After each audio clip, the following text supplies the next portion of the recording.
Viral ngayon sa social media ang kabi-kabilang reklamo ng mga Meralco customers patungkol sa biglaang pagtaas ng kanilang bayarin sa kuryente ngayong buwan ng Abril. Libo raw kasi kaagad ang nadagdag sa kanilang bill kahit papareho lang daw naman ang kanilang naging konsumo ng kuryente. Inaalmahan din nila ang sandamakmak na additional charges na sabi pa ng iba mas malaki pa raw kumpara sa nagamit nilang kuryente. May paliwanag naman tungkol dito ang Meralco na idedetalye sa balitang ito. Di ba nakakabwisit, nakakagigil sa totoo lang. Hindi na itago ni Ramon ang pagkakabigla at pagkagigil nang makita ang kanilang electric bill para sa buwan ng Abril na lumobo sa higit 6,500 pesos. Halos 2,000 piso raw kasi ang itinaas ng kanilang bayarin sa kuryente kumpara sa nasa kulang-kulang 4,000 piso noong buwan ng Marso. Ang kanya raw ipinagtataka bakit ganoon kalaki ang isinipa ng kanilang electric bill gayong wala naman raw halos ipinagbago ang kanilang konsumo sa kuryente.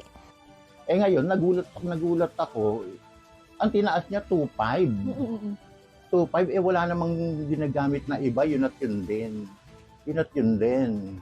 Oh. Hindi ba tumaas yung konsumo ng, kasi medyo mas mainit po. Hindi, sabihin natin dahil summer, pero sobra naman yung 2,500.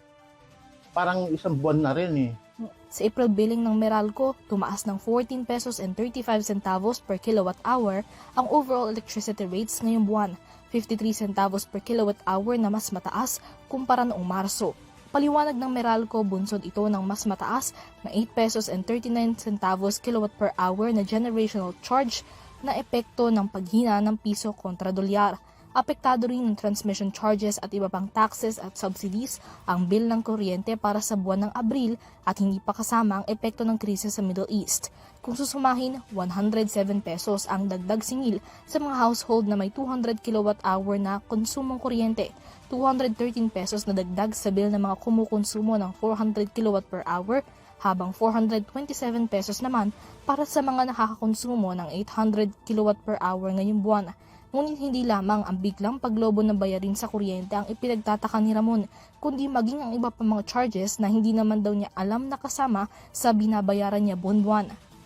Gaya na lamang ng pass-through charges, gaya ng subsidy discounts para sa mga senior citizens at 4Ps beneficiaries kung saan magkakaroon sila ng 5% o 100% na discount na subsidized o kinukuha mula sa bill ng iba pang mga consumers. Kung ano man yung mga charge na nandyan, kung ano man dapat pinaalam muna sa mga hindi yung basta naglagay na lang sila dyan na sinasabi na gobyerno ang niyan, na si Duterte pa, panahon pa ni Duterte, pero dapat pinaalam, hindi yung basta mag-charge na lang ng ganyan-ganyan. Parang kalokohan, malaking kalokohan, di ba?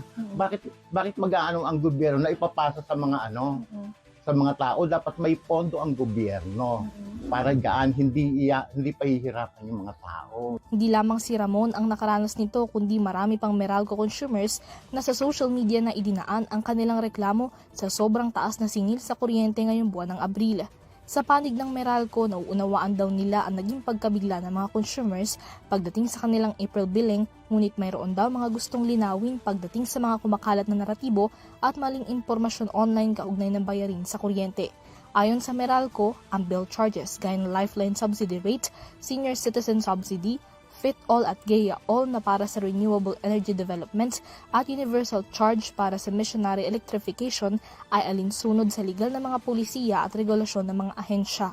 Ang other charges na ito hindi para aabuti ng 10% ng buwan ng bayarin sa kuryente ng mga consumer at na pinakamalaki pa rin ang napupunta sa generation charge na bayad para sa mga power supplier. Bills natin na more than 50% ay yung pong generation charge. So the generation charge is likewise the main driver every time we announce a rate adjustment, whether it's an increase or a decrease. Yun po ang nagdidikta ng halaga ng kuryente buwan-buwan. Maliit lang po ang contribution nitong mga public policy natin, tulad po sa ibang mga jurisdiction ay socialized in structure. Ibig sabihin, para dun sa may kakayahan na tumulong sa mahihirap nating kababayan at sa mga mahihirap na nakakatanda, ay mayroong maliit na bahagi po na kino-contribute para sa kanilang. Nilinaw din ni Meralco Head of Utility Economics Larry Fernandez na hindi na bago ang mga charges na ito at matagal nang kasama sa electricity bill ng mga consumer. Dagdag pa ni Fernandez, lahat ng utility services ay mayroong gantong charges at hindi lamang Meralco dahil nationwide itong ipinatutupad ng gobyerno. Hindi ho ito'y bago. Tulad po ng universal charge at ng lifeline subsidy rate, higit na 2 dekada na po sila nasa bill. Kung babalikan nyo yung bills ng 2 dekada, nandun na po sila, hindi sila bago. Ang FIT-all po, pati ang senior citizen subsidy, higit na 1 dekada, nasa bill na po sila, hindi po sila bago. Ang naging bago lang ay yung Green Energy Auction Allowance. Itong programa ay kahalintulad ng FIT-all, kaya ang tinawag GEA-all. Pero pareho po ng mekanismo at nagkaroon ito noong January 2026.